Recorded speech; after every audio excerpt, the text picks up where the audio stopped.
मैं सुजीत कुमार सिवा एनटीटी गुरु के यूट्यूब चैनल पे आप सभी का स्वागत करता हूं। आज हम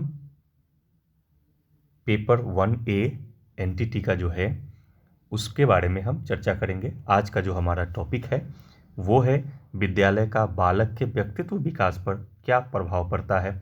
इन्हीं पे आज हम चर्चा करेंगे। ठीक है।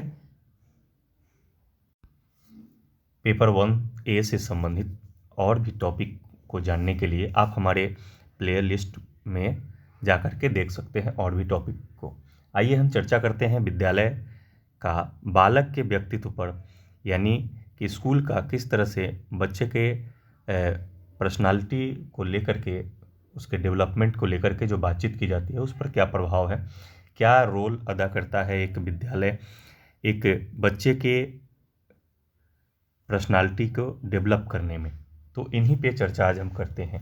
शुरुआती दौर में पहले जब बच्चा नर्सरी में जब जाता है पहली बार स्कूल, तो उसमें जो पहले स्कूल से पहले जो उनका एटीट्यूड, अभिवृत्तियाँ और जो बिहेवियर है वो तमाम चीज़ें उनके साथ होती है। लेकिन जैसे जैसे जब वो विद्यालय में जाते हैं, जैसे जैसे विद्यालयी वातावरण में जब प्रवेश करते हैं, तो वहाँ पे इन तमाम अभिवृत्तियों और व्यवहार, या यूँ कहें कि जो भी एटीट्यूड है या बिहेवियर है, वो सब चीज़ें जो है वहाँ पे जो है अंतः संबंधित जो है वो करना संबंध शुरू हो जाता है, यानी अंतः क्रिया शुरू हो जाती है। क्यों? इसके पीछे हमने आपको बताया था कि विद्यालय जो है शिक्षा का एक मोस्ट इम्पॉर्टेंट जो एक सक्रिय साधन है, यानी है ना। तो यहाँ पे वो तमाम चीज़ें जो है एक्टिविटी के रूप में जो है वो कराई जाती है। तो यहाँ बालक के व्यक्तित्व को विकास में जो है स्कूल का जो है वो महत्वपूर्ण भूमिका है। इसके बारे में जो है लोगस्ट्रेन ने अपने अध्ययन में एक कहा था कि 5 वर्ष की आयु तक का बालक की समस्त सामाजिक अंतःक्रियाएं माता पिता तथा अन्य परिजनों के साथ संबंध होता है। लेकिन ये चीज़ें जब 5 से 6 वर्ष की अवस्था में जब बालक विद्यालय में प्रवेश करता है तो उसकी अंतःक्रिया का दायरा बढ़ जाता है। यानी पहले जो उनका था, यानी जो वैज्ञानिक हुए, मनोवैज्ञानिक, उन्होंने बताया कि शुरुआती दौर में अंतःक्रिया होता है माता पिता और परिवार के जनों के साथ, परिवार में जो भी लोग होते हैं उनके साथ। फिर 5 से 6 वर्ष की अवस्था में जब बच्चा होता है तो उसका अंतःक्रिया का जो दायरा होता है वो बढ़ जाता है, क्योंकि वो विद्यालय में प्रवेश कर चुका होता है। ठीक है। वहाँ पे मित्रों के साथ, विद्यालय के शिक्षकों के साथ जो है अंतःक्रियाएँ जो है वो प्रारंभ हो जाती है। फिर अगला जब 7 से 8 वर्ष का जब बच्चा होता है तो अंतःक्रिया जो है और बढ़ जाती है। ठीक है। तो इसी तरह से जो है जैसे जैसे उम्र बढ़ता है उसके अंतःक्रिया का जो दायरा है वो धीरे धीरे बड़ा होता जाता है। 11 से 12 वर्ष की अवस्था में तो वो परिवार की अपेक्षा जो है अधिक वो विद्यालय से अंतःक्रिया करना शुरू प्रारंभ कर देता है। तो ये तमाम चीज़ें अंतःक्रिया करने के बाद, अब ये क्या है अंतःक्रिया, सामान्य बात में आप समझें तो यूँ कहें कि जो भी विचार वो है, जो भी बिहेवियर उनका है ना, जो भी एटीट्यूड है, वो जब किसी ऐसे परिवेश से मिलने के बाद जो है उसमें बच्चा जो है वो खुद इस चीज़ को जो है वो तर्क करता है कि क्या मेरे अंदर जो चीज़ें हैं वो यहाँ पे उससे बेहतर है या क्या है। इस पे दोनों पे निर्णय करने के बाद जो है अपनी एटीट्यूड में, बिहेवियर में, है ना, सोचने की क्षमता में, थिंकिंग पावर में, वो तमाम चीज़ों में जो है वो बढ़ोतरी होती है। तो ये जो हुआ कैसे, ये दोनों जो है वो क्रिया करने के बाद तब जो निष्कर्ष निकला वो, तो ये है अंतःक्रिया। इसको ज़रूर ध्यान में रखें। क्लियर है? तो यहाँ पे अब हम आते हैं इसके और भी पहलू पे हम चर्चा करते हैं। तो पहला इसका पहलू है कि नर्सरी स्कूल और बाल विकास। यहाँ पे देखेंगे कि नर्सरी स्कूल में किस तरह से जो है बाल विकास के बारे में चर्चा की जा रही है, उसको ज़रा देखिए। यहाँ पे देख रहे हैं कि मैम पढ़ा रही हैं, उसके बाद बच्चे जो है अपनी प्रतिक्रिया जो है वो दे रहे हैं। तो नर्सरी स्कूल में जाने पर जो बालक की आयु जो है वो थोड़ा अंतर होता है। अब इसको लेकर के क्या बातचीत है उसको ज़रा समझिए। कभी कभी हमें ऐसा लगता है, हमें नहीं, एज ए पेरेंट्स अगर हम देखें तो वहाँ पे लगता है कि बच्चे अभी हमारे मैच्योर नहीं हुए हैं, विद्यालय जाने लायक नहीं हुए हैं। ठीक है। तो वहाँ पे हम जो बच्चे का जो है वो जो हमें प्री प्राइमरी में भेजना चाहिए था, वहाँ पे हम 3 साल से ज़्यादा हो जाता है, जब 5 साल के होते हैं तब बच्चों का नामांकन हम विद्यालय में कराते हैं। एक दूसरा पहलू ऐसा होता है कि बच्चे माता पिता होते हैं जो बच्चे के प्रति सीरियस होते हैं, वो सोचते हैं कि इसका एक समय के अनुसार जो है विद्यालय में इसका नामांकन हो जाना चाहिए, ताकि ये जो है अपना पठन पाठन को लेकर के या इसका जो सामाजिक माहौल है वो चीज़ें मिल पाए और उसमें वो इसका ग्रोथ बेहतर हो पाए। एक दूसरा, तो ये तमाम चीज़ें हो गई। फिर दूसरा पहलू अगर हम लेते हैं तो कभी कभी ऐसा भी सिचुएशन आता है जहाँ पे हमें ऐसा लगता है कि किसी भी तरह से ये कुछ देर के लिए जो है विद्यालय में जाए, कम से कम इतना देर तो पीछा छूटे।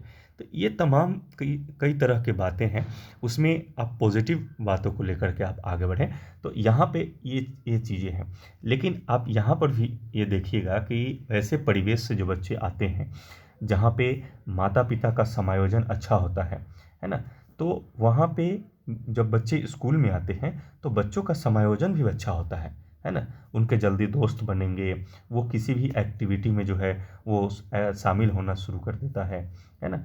तो ये तमाम चीज़ें हैं।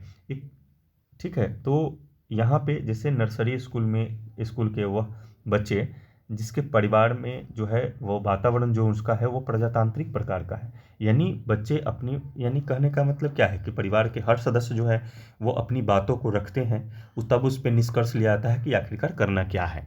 लेकिन तो वैसे कहीं कहीं पे ऐसा नहीं होता। तो दोनों पे मैं बातचीत करता हूँ। तो जब प्रजातांत्रिक रूप से जब माहौल होता है वहाँ पे बच्चे भी अपनी बातों को वहाँ पे रख पाते हैं। तो वैसे माहौल से जब बच्चा आता है तो वो अधिक क्रियाशील होता है और बहिर्मुखी होता है ना। वो चंचल प्रवृत्ति का होता है ना। तो बहुत सारी विशेषताएं जो है उसमें देखने को मिलता है, ठीक है। और ये बहुत जल्दी ही अपने बच्चों के जो ग्रुप होते हैं उसमें जो है वो फेमस होना शुरू हो जाता है ना। इसकी मौलिकता हो गई या निर्णय लेने की क्षमता, ये तमाम चीज़ें जो हैं वो अधिक होती है। बौद्धिक जिज्ञासा को लेकर के जब बातचीत होती है तो बच्चे की अपेक्षा जो हो जाती है, जो बच्चे ऐसे परिवेश से आए हुए हैं जहाँ पे बच्चे का जो है वहाँ पे प्रजातांत्रिक माहौल नहीं है, बच्चे को मतलब वहाँ भी डर में रहना पड़ रहा है, तो वो बच्चे धीरे धीरे यहाँ पे आकर के उसको माहौल के अनुसार से धीरे धीरे वो खुलना शुरू होता है, तब जा कर के वो अन्य बच्चों के माहौल में जो है वो शिफ्ट कर पाता है। लेकिन जो जिनका एक्टिविटी पहले से सही है तो उनको प्रॉब्लम नहीं होता है, ठीक है। तो चलिए इसके बारे में हमने बताया। अब है क्या, इन तमाम चीज़ों के बाद निर्णय पर ये पहुंचते हैं कि नर्सरी स्कूल के अध्यापक बालक के साथ साथ उसके परिवार के संबंध में जानकारी रखते हैं, तो बालक को समझने और शिक्षा देने में अधिक सुविधा होती है। जितना बेहतरीन बच्चे किसी के परिवार से कनेक्ट हो पाएंगे, यानी उनके पारिवारिक स्थिति को ध्यान में रखते हुए या वो किस माहौल से आए हैं, तो वहाँ पे जब उसके अध्यापन को लेकर के जब बातचीत होगी तो उस पर बेहतरीन तरीके से हो पाएगा, अच्छे से वो कर पाएंगे, ठीक है ना। तो यही बातें हैं। तो ये चीज़ें हो गई नर्सरी स्कूल में। अब क्या है, अगला हमारा है कि प्राइमरी विद्यालय में विद्यालय के अनुभव और बालक का विकास। ये प्राइमरी विद्यालय, अब प्री प्राइमरी से यानी नर्सरी वाले से अब हम आ गए हैं प्राइमरी विद्यालय में। इसमें किस तरह का जो है बालक का विकास होता है उस पर चर्चा करते हैं। हम वहाँ पे 2 तरह की बातों को हमने समागम किया था, ठीक है। तो उसमें बातचीत हमने की थी कि एक बच्चा जो होता है, जिनके माता पिता कॉन्शस होते हैं, वो प्री प्राइमरी में भी बच्चों को रखते हैं, लेकिन किन्हीं किन्हीं को ऐसा लगता है कि नहीं मेरा बच्चा अभी जो है मैच्योर नहीं है, तो उसको जो है वो डायरेक्ट जो है वो प्राइमरी में डालते हैं। तो वैसे सिचुएशन में होता क्या है, या वहीं पे डालते हैं। तो ऐसे सिचुएशन में होता ये है कि जो पहले से वहाँ पे विद्यालयी जो समायोजन है उसमें बेहतरीन तरीके से फिट हो चुके हैं, तो उनको प्राइमरी विद्यालय में किसी तरह की संभावनाएं नहीं होगी। जैसे यहाँ पे मैम पढ़ा रही हैं, किस तरह से बैठना है नहीं है, उन तमाम चीज़ों पर जो है वो विशेष फोकस्ड है। तो ये प्री प्राइमरी से प्राइमरी में आए हुए बच्चे हैं, तो यहाँ पे ये चीज़ें हैं। लेकिन जैसे ही जो बच्चे नए होंगे जो डायरेक्ट प्राइमरी में ही आए हैं, तो उनका जो होगा वो समायोजन में समय लगेगा। क्लियर। उसके बाद प्राथमिक विद्यालय में बालकों के सर्वांगीण शिक्षा के लिए आवश्यक है कि विद्यालय के अध्यापक जो है बालक के अभिभावक से निरंतर संपर्क बनाए रखें। यानी जो पेरेंट्स मीटिंग है, इन सब चीज़ों को भी जो है विद्यालय में लागू मतलब लेना है, ताकि उनका फीडबैक क्या है, उसके घर का क्या प्रवृत्ति है, यहाँ पे क्या है, उन तमाम चीज़ों को हम ध्यान दे सके, है ना। बच्चों के बारे में पेरेंट्स से जान सके, बच्चों को बता सके कि क्या इसका परफॉर्मेंस है, नहीं है, उन तमाम मुद्दों पे बातचीत की जाती है। लेकिन इसमें तो विद्यालय के कक्षा के वातावरण को लेकर के 3 तरह की बातें कही गई है। अब वो 3 तरह की बातें कौन सी है? एक है प्रजातांत्रात्मक वातावरण। अब ये क्या है, इसमें जानते हैं। यानी कहने का मतलब इसमें है कि विद्यार्थी कक्षा के अन्य विद्यार्थियों के साथ मित्रवत व्यवहार रखें। जैसे कहने का मतलब है कि इसमें होता क्या है कि अध्यापक जो है विद्यार्थी को जो है सबको लेते हुए वो निर्णय लेता है कि आज कौन सा टॉपिक किया जाए। ठीक, सभी बच्चे बताते हैं इसके कोई टॉपिक। अब उसमें जो है वो टीचर जो है अपना पढ़ाना शुरू कर दिए। तो ऐसे में होता क्या है कि वहाँ पे डिसीजन जो सभी के द्वारा लिया गया, यानी माहौल जो है वो प्रजातांत्रिक है, सबको बोलने का अधिकार है। तो यहाँ पे हुआ क्या कि कक्षा में जब कभी कभी ऐसा सिचुएशन आता है कि टीचर के आने में लेट हो गया, तो उसमें बच्चा जो है वो खुद से भी पढ़ रहा होता है वैसे माहौल में, है ना। तो यहाँ पे जो है अध्यापक की अनुपस्थिति में जो है बच्चा अपना कार्य करता रहता है। तो यहाँ पे क्या होगा कि सहयोग की भावना जो है वो अधिक हो पाती है एक दूसरे में। ठीक है, तो ये हो गया प्रजातांत्रिक। इसमें जो टॉपिक निर्णय हुआ उसी टॉपिक पे चर्चा होगी, और टॉपिक को चर्चा करने से पहले बच्चे का फीडबैक लिया जाता है कि क्या उस टॉपिक के बारे में बच्चे क्या जानते हैं, है ना। तो बच्चे अपना फीडबैक जो है वो देना शुरू करते हैं, और उसके बाद तब जा कर के अपना जो है शिक्षक सबका समागम करते हुए अपना एक निर्णय जो है रखते हैं और उस टॉपिक को बताते हैं। तो ये प्रजातांत्रिक माहौल होता है। तो इसमें बच्चे जो होते हैं सहयोगी प्रवृत्ति के होते हैं, और दूसरा जो हो जाएगा वो आपका एक सहयोग की भावना जो है एक दूसरे में बेहतर तरीके से होती है। दूसरा है निरंकुशवादी। ठीक है, तो प्रजातांत्रिक वाले में हमने बताया यानी चाइल्ड सेंटर्ड होता है। निरंकुशवादी कहने का मतलब क्या है, इसको समझिए। यहाँ पे टीचर सेंटर्ड काम किया जाता है, बच्चे की कोई इसमें इन्वॉल्व नहीं होता है। मास्टर साहब आएंगे, जो टॉपिक है उसको पढ़ाएंगे, अपना चले जाएंगे, किसी तरह का कोई जो है उसमें बातचीत नहीं होगा। ठीक है ना।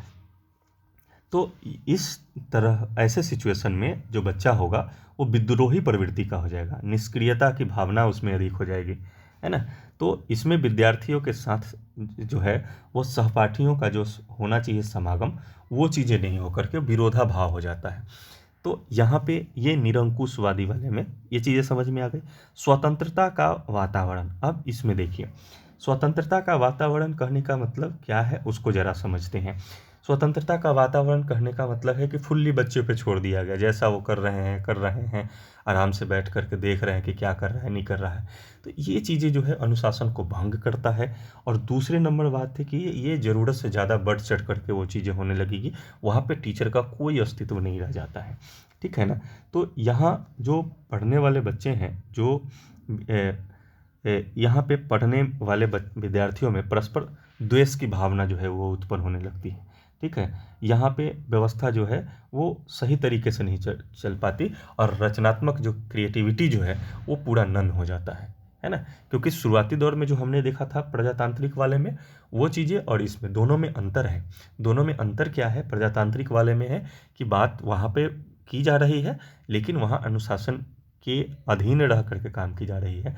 जो चीज़ें मतलब उसको बाध्यता फील भी नहीं हो रहा है, लेकिन वो बाउंडेशन में है। तो यही है जो बाध्यता नहीं, जैसे हमने एक बार बताया था कि बंधन नहीं, मतलब बाध्यता नहीं है, बंधन है। तो वो चीज़ें कहाँ पे लागू हो रही है, प्रजातांत्रिक में। लेकिन स्वतंत्रता का वातावरण है, यहाँ पे बात दूसरा है। क्लियर है। तो ये तीनों चीज़ आप जान गए। अब आते हैं अगले पे।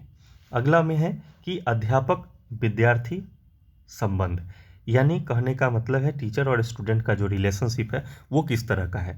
जैसे यहाँ पे सहयोगात्मक कार्य कर रही मैम आपको दिख रही होंगी, तो ये जो है वो बच्चों के साथ जो है मित्रवत व्यवहार रखती हैं, और एक डिस्टेंस जो है वो मेंटेन करके चलती हैं, जिसको लेकर के जो विद्यार्थियों में जो है वो अपनी बातों को कहने, अपनी जो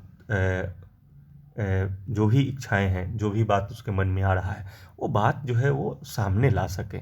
तब जा कर के उसके सॉल्यूशन की बातचीत की जाएगी, है ना। तो मित्रवत रखने की बातचीत जो है वो की जा रही है। इसमें देखेंगे कि यहाँ पे कभी कभी ऐसी भी बातचीत होती है कि वहाँ पे जिस तरह से माँ का केयर घर में होता है, वो चीज़ें जो है वो शिफ्ट कर जाता है वहाँ पे टीचर पे, है ना। इसीलिए आप देखते होंगे कि प्री प्राइमरी में जो भी शिक्षिका होती हैं उनको जो है ज़्यादा उसमें बहाल किया आता है, ताकि वो उन सब चीज़ों को बखूबी समझ पाए, है ना। तो यही चीज़ें हैं यहाँ पे।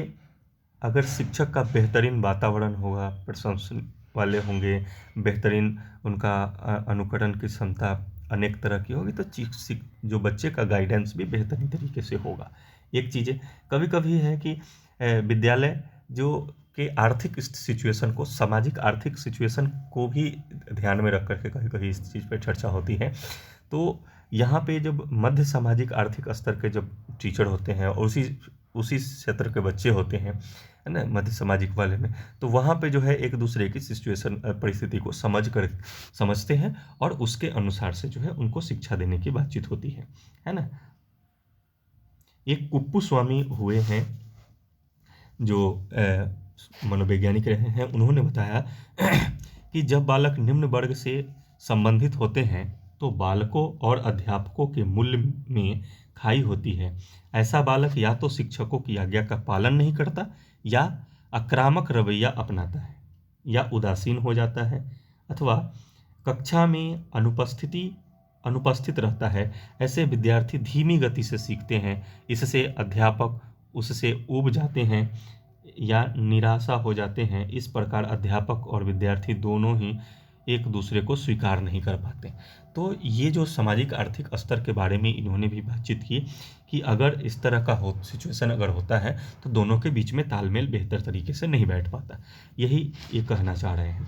तो यहाँ पे अनुशासन जो है बालक में होता है, संरक्षकों या अध्यापकों से शिक्षा है। जो भी अनुशासन को लेकर के अगर बातचीत करते हैं तो वहाँ पे क्या होता है कि बच्चा जो है वो संरक्षक जो होते हैं वो या अध्यापक से सीखता है।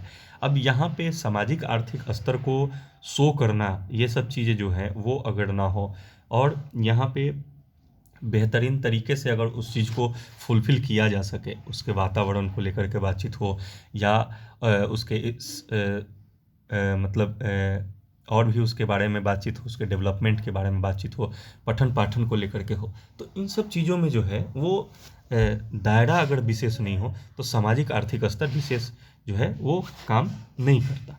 ठीक है, ठीक। तो विद्यालय का अनुशासन है ना, तो इसमें अनुशासन के द्वारा समाज की जो मान्यताएं हैं, नैतिक व्यवहार को सिखाया जाता है ना। विद्यालय का अनुशासन जो है बालकों के व्यवहार और उसके अभिवृत्ति यानी एटीट्यूड जो को महत्वपूर्ण ढंग से जो है वो प्रभावित करता है। ठीक है, तो इसमें अगर विद्यालय में अनुशासन अगर निरंकुशवादी होता है ना, जिसके बारे में अभी हम चर्चा किए थे कुछ देर पहले, तो वातावरण में तो ऐसे सिचुएशन में होता क्या है कि अधिक संवेदनशीलता, है ना, अंतर्मुखी व्यक्ति, है ना, संदेह करना, शर्म पाना, तो इस सिचुएशन में क्या है कि बालक का जो मुखर प्रवृत्ति जो होता है वो चीज़ें नहीं देखने को मिलती। अधिक संवेदनशील हो जाएगा, अंतर्मुखी व्यक्ति बनेगा, उसके बाद जो हो जाता है शर्मीलापन उसमें आ जाता है। तो ऐसे सिचुएशन है। लेकिन अगर वही अनुशासन जो है वो प्रजातांत्रिक अगर हो जाता है तो यहाँ पे जो हो जाएगा बालक का जो व्यक्तित्व होगा वो आपका प्रसन्नता मतलब बराबर होगा, मतलब एक चमक बच्चों के शरीर पे देखने को मिलेगा, सहयोग की भावनाएं उत्पन्न होगी, है ना, आत्म महत्व मतलब खुद को महत्व देने वाली बातचीत होगी और विश्वास की योग्यता जो है वो बढ़ेगा। लेकिन अगर वातावरण जो हो जाएगा वो संवेगात्मक हो गया, तो संवेगात्मक मतलब जो हमने बताया था उसके बारे में, जो तीसरा स्तर हमने बताया था स्वतंत्रता का वातावरण, उस तरह का अगर वहाँ पे अगर अनुशासन हो जाता है, संवेगात्मक वातावरण अगर होगा, तो उसमें कई तरह की जो है निगेटिविटी उसके माइंड में आनी शुरू हो जाती है ना। तो यहाँ पे आप देखेंगे कि इस दिशा में है ना, अध्ययनों में ये चीज़ें प्रभावित होता है कि अध्यापक कक्षा के अनुशासन को कौन कौन सी विधियाँ अपनाता है। ये डिपेंड करता है कि अगर यहाँ पे अध्यापक जो हैं वो अनुशासन के दृष्टिकोण से कौन सी विधि अपनाते हैं, संवेगात्मक अपनाते हैं या निरंकुशवादी अपनाते हैं या प्रजातांत्रिक अपनाते हैं। ये शिक्षक के ऊपर डिपेंड करता है। जिस तरह का वो अपनाएंगे उसी तरह का फीडबैक उनको मिलेगा। तो ये भी संपर्क को लेकर के, दोनों के बीच में रिलेशन को लेकर के ये अहम महत्वपूर्ण है। ठीक है, अब आते हैं अगले टॉपिक पे, विद्यालय और शैक्षिक उपलब्धि। इसको देखते हैं। विद्यालय और शैक्षिक उपलब्धि के बारे में बातचीत करते हैं। यहाँ विद्यार्थियों की जो शैक्षिक उपलब्धि है वो परिस्थिति जन्य है ना, सिचुएशन बेस्ड है। यानी कि जब किसी विद्यार्थी के, है ना, परिवार जन को लेकर के जब किसी तरह की समस्याएं आती है या उनको बराबर कभी एक स्कूल से दूसरे विद्यालय में बराबर जो है स्कूल बराबर चेंज कर किया जाता है, तो वहाँ पे जो हो जाएगा, जो उनका एजुकेशनल अचीवमेंट जो होगा, है ना, यानी शैक्षिक उपलब्धि जो होगी वो बहुत जो है वो कम जाती है। ठीक है, तो शैक्षणिक उपलब्धि को लेकर के होता क्या है कि विद्यार्थी की कम शैक्षणिक उपलब्धि का कारण क्या है, उसका परिवार है, स्कूल है, या विद्यार्थी स्वयं से संबंधित हो सकता है ना। यानी दो तीन सिचुएशन है, एक तो फैमिली, दूसरा विद्यालय, और तीसरा जो है विद्यार्थी खुद होता है। ठीक है, यहाँ पे होता क्या है कि जब विद्यार्थी को पढ़ने में रुचि नहीं होता है तो पढ़ने के प्रति उसमें जो है विद्रोही भावना पाई जाती है और उसका जो होता है शैक्षणिक उपलब्धि कम होता है अगर वो इंटरेस्टेड नहीं है। ठीक है ना। अब इसमें बातचीत करेंगे कि किस तरह से एकेडमिक और नॉन एक एकेडमिक को लेकर के, एक वो जो अदर एकेडमिक से थोड़ा हट करके जो बातचीत की जाती है उस पर बातचीत करेंगे। पहले इसको देखते हैं एकेडमिक को लेकर के। तो विद्यार्थी की शैक्षणिक उपलब्धि की योग्यता जो है वो अपेक्षा से सॉरी। तो इसमें क्या है कि अगर बच्चा उसमें इंटरेस्टेड है, अगर उसमें रुचि ले रहा है, तो यहाँ पे देखा जाएगा कि उसके पढ़ने की जो अधिक सुविधाएं प्राप्त हो और उसके बाद अच्छे शिक्षकों से सीखने की सुविधाएं प्राप्त होती है। तो रुचि अगर लेता है बच्चा, तो वहाँ पे होता है कि विद्यार्थियों को जो है वो सुविधाएं अगर सही तरीके से मिले, सब चीज़ सिचुएशन बेहतर मिले, तो वहाँ पे कोई तरह का दिक्कत नहीं हो। जैसे हमने बताया कि किस तरह से विद्रोही प्रवृत्ति का हो जाता है, तो फैमिली भी ठीक तरह से हो, विद्यालय परिवेश भी सही हो, तो अब जा करके बच्चों का जो मनोवृत्ति है वो भी बदलता है सिचुएशन के अनुसार से, क्योंकि नए वातावरण में ये चीज़ें बदलती हैं। तो ये चीज़ हो गया, है ना। अब उसके बाद हम आते हैं अगले टॉपिक पे, स्कूल और तथा व्यक्तित्व के बारे में चर्चा करते हैं। इसमें आप देख रहे हो पिक्चर के माध्यम से भी समझाने की मैंने कोशिश की है। अगर आप उस चीज़ को समझ पा रहे हैं तो आप देखेंगे इसमें कि क्या है स्कूल और क्या उसमें पर्सनालिटी को लेकर के जो बातचीत की जा रही है, कैसे उनको डेवलप किया जाए, इन सब चीज़ों पर भी जो बातचीत की जा रही है। ठीक है, तो यहाँ जो व्यक्तित्व को विकास को लेकर के जो बातचीत होती है, अब उसको लेकर के बातचीत आते हैं तो परिवार एक सबसे बड़ा फैक्टर आता है। दूसरा फैक्टर आता है उसका एक पारिवारिक समाज को देखते हैं। दूसरा उसका समाज बनता है जब वो घर से बाहर जब आता है, तब जा कर के उसका एक अलग आस पड़ोस का जो समाज बनता है। दूसरा वो समाज बनता है जब वो विद्यालय आता है। तो कई सारी परिस्थितियां ऐसी बनती है, अगर वो घर का माहौल सही है तो बच्चे सही होते हैं। उसके बाद जब बाहर निकलने लगता है बच्चा, जब समाज के बच्चों के साथ जब खेलना शुरू करता है, उस समय का अगर सिचुएशन बेहतर है तो बेहतर होता है, नहीं तो उसी में निगेटिविटी या अदर एक्टिविटी से संबंधित होता है, तो वहाँ पे उसके व्यक्तित्व को बहुत ज़्यादा प्रभावित करता है। फिर विद्यालयी परिवेश में भी कई तरह की बातें आती हैं। तो इसमें है कि ग्लासर ने अपनी प्रक्रिया बताई है। उन्होंने बताया है कि विद्यार्थियों के प्रति प्रकार की आलोचना करते हुए कहा है कि विद्यालय उन विद्यार्थियों की उपलब्धि को अवरुद्ध कर देते हैं जो विद्यार्थी विद्यालय में असफल हो जाते हैं। यानी कि जो बच्चा फेल हो जाते हैं, उनको असफल हो जाते हैं, उनके बारे में है। अथवा शैक्षणिक उपलब्धि में अन्य विद्यार्थियों के साथ प्रतिस्पर्धा करने में पीछे रह जाते हैं, तो विद्यालय से केवल उन्हीं विद्यार्थियों को लाभ होता है जिनका विद्यालय के कार्य निष्पादन अच्छा होता है ना। इसमें ये भी बात इन्होंने कहा है कि विद्यालय में जो शैक्षणिक उपलब्धि के ही आधार पर जो है विद्यार्थियों की सफलता को आंका जाता है, जिसके बारे में हम थोड़ी देर पहले हम बता रहे थे, एकेडमिक और अदर वाले के बारे में चर्चा। तो यहाँ पे क्या है कि शैक्षणिक उपलब्धि को ही जो है गलीसन साहब इसको बताते हैं कि विद्यालय जो है उस शैक्षणिक उपलब्धि के आधार पर ही विद्यार्थियों की सफलता और असफलता को देखता है। लेकिन ऐसा हो सकता है कि बच्चे की जो है वो शैक्षणिक उपलब्धि बेहतर ना हो सके, अदर उपलब्धि उनके पास बेहतरीन आर्ट से संबंधित हो सकता है वो स्पोर्ट्स से बेहतरीन संबंधित हो सकता है किसी अदर चीज़ से संबंधित हो, उसमें उसकी उपलब्धि बेहतर हो सके।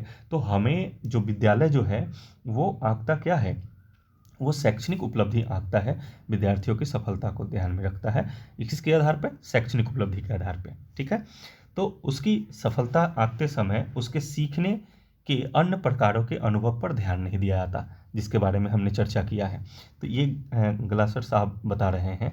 तो विद्यालय में बच्चा अपने सहपाठियों तथा विद्यालय के शिक्षकों आदि के व्यवहार से ही प्रभावित नहीं होता, बल्कि विद्यालय का सामान्य वातावरण भी बालक के व्यवहार को प्रभावित करता है।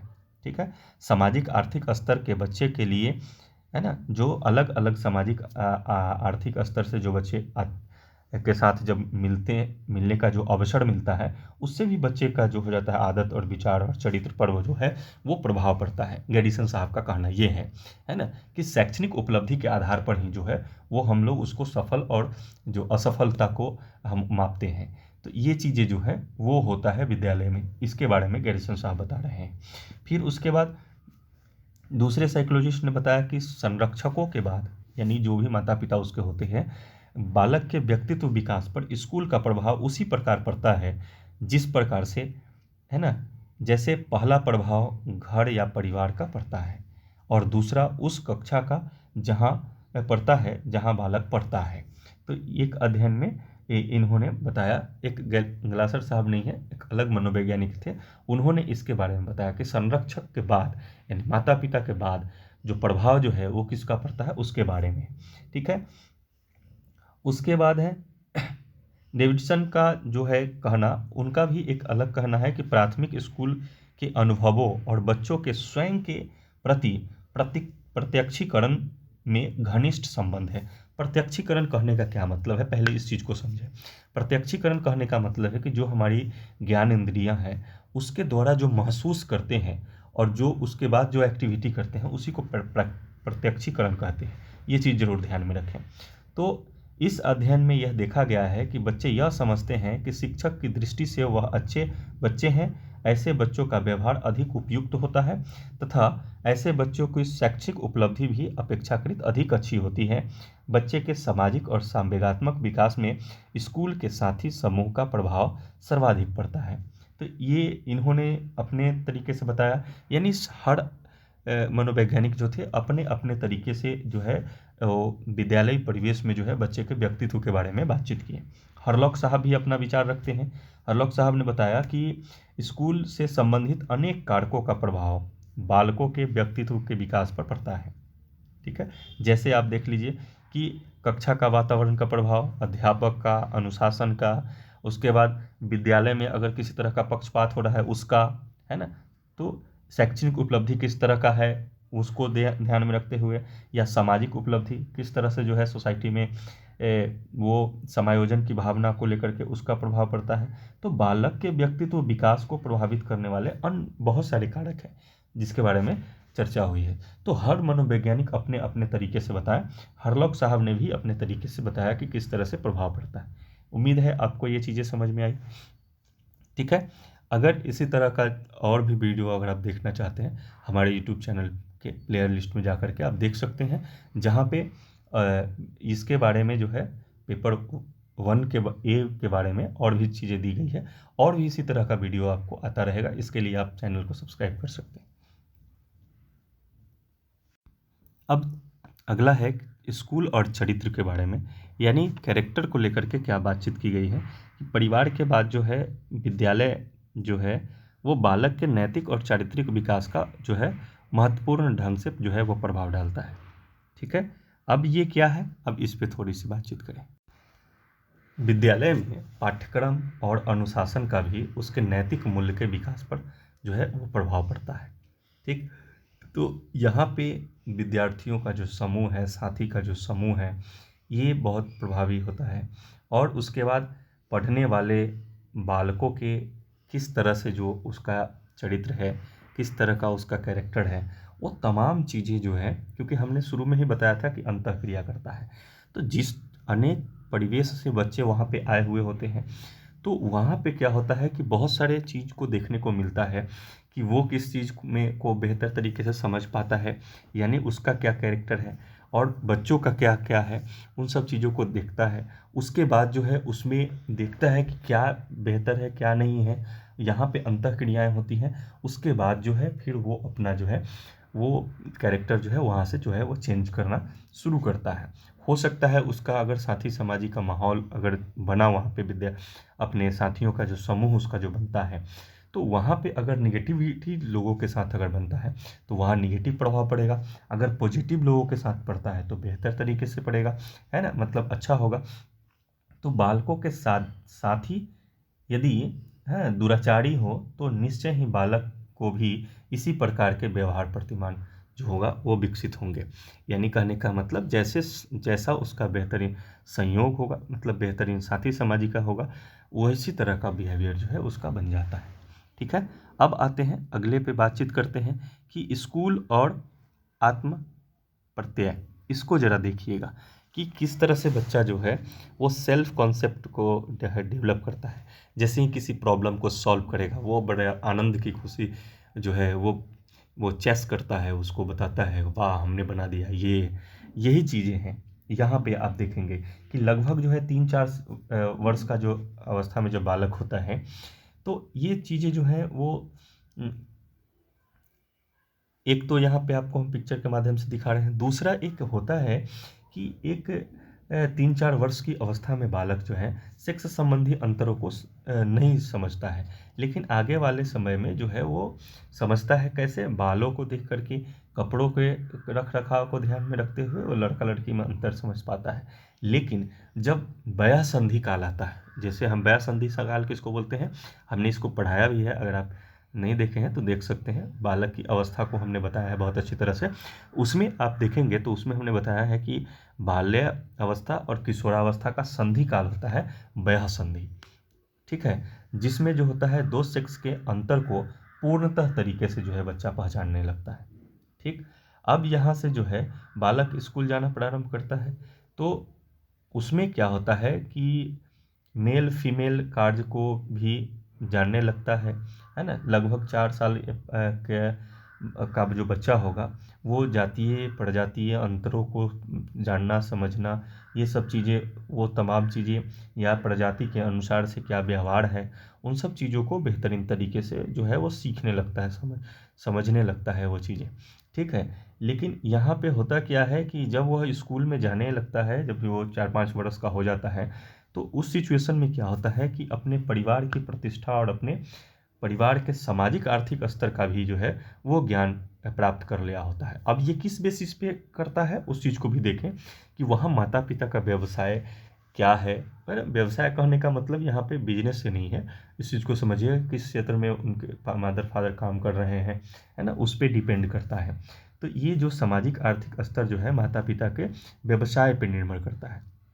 ठीक है, और इस सिचुएशन में जो है वह इन अर्थों को जो है अपने आत्म प्रत्यय से जोड़ लेता है ना, सेल्फ कॉन्सेप्ट को जो हमें ऐड करता है कि हम हमारे फादर ये हैं, चाहे वो इस चीज़ को लेकर के जो है अपने आप को गौरवान्वित साबित करता होता है। आगे चल करके वो भी इस सिचुएशन, ये एक पॉजिटिव पॉइंट भी बनता है, एक कभी कभी ये निगेटिव पॉइंट भी बनता है। एक पॉजिटिव इस दृष्टिकोण से कि हाँ फादर मेरे या मदर मेरी ये कर रही है, आगे चल करके मेरा इससे बेहतर हम सिचुएशन लाएं। हो सकता है उसको एक अलग तरीके में ले रहा हो कि मेरे फादर ये कर रहे हैं, हम ऐसे क्यों करें, ये कर क्यों करें। तो यहाँ पे ये चीज़ें भी दोनों जो है वो पॉजिटिव सेंस में आता है, कभी कभी इसका निगेटिव यूज करता है। तो यहाँ पे एक चीज़ें ये भी आपके सामने ये प्रॉब्लम भी आ सकता है कि किस तरह का जो है वो सेल्फ कॉन्सेप्ट जो है वो बच्चे बना रहे हैं। इसका बहुत बड़ा योगदान जो होता है उसकी सामाजिक पृष्ठभूमि, पारिवारिक पृष्ठभूमि जो है वो बहुत बड़ा जो है वो अहम रोल अदा करता है। ठीक है, अब हम आते हैं स्कूल और सामाजिक विकास के बारे में थोड़ा चर्चा करें। इसको ज़रा देखिए, सामाजिकता का विकास हमने आपको बताया था वो विद्यालयी परिवेश में तो होगा ही, उससे ज़्यादा उसको जो है वो खेल के मैदान में होगा। प्ले के समय, खेल के समय जो होगा वो सामाजिकता को जो है वो बेहतर तरीके से जो है उसमें आ सकता है। उसके प्रत्यक्षीकरण को लेकर के बातचीत करें, या वो क्या सोच रहा होता है अदर के बारे में, वो तमाम चीज़ें जो है वहाँ पे देखने के बाद जो है वो खुद का जो कॉन्सेप्ट होगा उसमें बदलाव करता है। ठीक है, तो यहाँ पे आप देखेंगे कि जैसे जैसे जैसे बच्चे जो होते हैं वो उनका संपर्क, जैसे अगर सामान्य बच्चों के साथ है, फिर उसके बाद ऐसा तो नहीं है कि विद्यालय में सीनियर लोग नहीं होंगे, तो उन लोगों के साथ अगर उनका सामाजिक अनुभव जो है सुनने को या सामाजिक व्यवहार को देखने का अवसर मिलता है, तो इससे क्या होता है कि सामाजिक सूझबूझ है या सामाजिक प्रत्यक्षीकरण जो है वो बढ़ता है बच्चे में। तो विभिन्न मूल्यों से संबंधित व्यवहार का अधिगम जो है वो बच्चा विद्यालय में करता है। इस चीज़ को हो गया। उसके बाद हो गया कि अनेक क्रियाकलाप में जो है वो भाग लेता है। वहाँ पे भी जो है के सामाजिक व्यवहार के विभिन्न मूल्य के बारे में, अलग अलग तरह के मूल्य के बारे में जो है वो संबंधित व्यवहार का जो है अधिगम करता है। ठीक, अब उसके बाद जो हो जाएगा, इसका एक कॉन्सेप्ट जो है सामाजिक व्यवहार का उसमें सीखता है। और उसके बाद सहयोग की भावना, मित्रता, उत्तरदायित्व, किस तरह से लायबिलिटी को मतलब गेन करना है, उसको निभाना किस तरह से है। उसके बाद है आत्मनिर्भरता, सेल्फ पे कितना बेहतर हो सकता है। तो ये तमाम चीज़ें जो है वो बच्चा जो है वो सीखता है ना। तो विद्यालय परिवेश में जो स्कूल और सामाजिक विकास को लेकर के बातचीत है, तो इसमें इस चीज़ को देखा जाता है। हमने आपको उदाहरण स्वरूप भी दिया है कि जब भी आप देखते हैं कि जो बच्चा जिस उम्र में है उससे बड़े उम्र से अगर उसका साथी समाजी है, तो वो उसको जो है वो डेवलपमेंट में बहुत ज़्यादा प्लस पॉइंट आपको देखने को मिलेगा। ये चीज़ें हैं, तो उसको लेकर के जो बातचीत होती है कि सहयोग की भावना, मित्रता की जो है भावना है, या उसकी लायबिलिटी को समझ पाए, क्योंकि बड़े बच्चे इन सब चीज़ों से गुजर रहे होते हैं या गुजर चुके होते हैं, है ना। तो वो तमाम चीज़ें वहाँ पे बच्चे को बताते हैं, समझाते हैं, या उनके साथ रहने से वो बच्चा जो है खुद ब खुद भी सीख सकता है। तो उम्मीद है आपको जो हमने बताया वो सब चीज़ें जो है वो आप अच्छे तरह से समझ पाए होंगे। चलिए, तो मिलते हैं फिर नेक्स्ट वीडियो में।